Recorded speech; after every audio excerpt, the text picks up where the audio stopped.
The bearish kicker pattern is a 2-candle pattern that is bearish. To be a bearish kicker, the first candle should be a long up candle or white Marubozu. The second candle needs to be a long down candle or black Marubozu, and it must open below the first candle open. As well, the second candle high must be lower than the previous candle's low, so just like the bullish kicker, a gap is formed. So this pattern is another rare one because of the gap, and also because the candles need to be strong up or down candles with only a small wick. It really shows a complete switch of momentum in the market from strongly bullish to strongly bearish, and that is the power of the pattern itself, as it suggests that bears have just completely overpowered the bulls and a new downtrend should be in force. And here's an example of a bearish kicker in Wells Fargo, shown by the red arrow.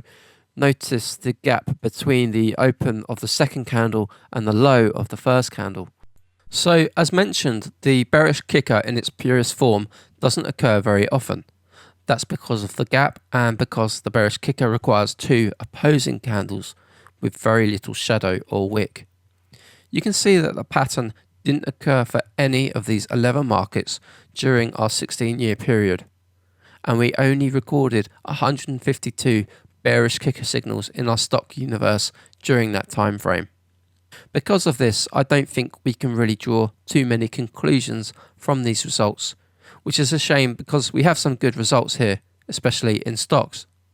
For example, shorting a bearish kicker pattern and holding for 3 days produced an average profit of 0.4% in S&P 100 stocks, with a win rate of 55%. And the pattern also did well with other holding periods.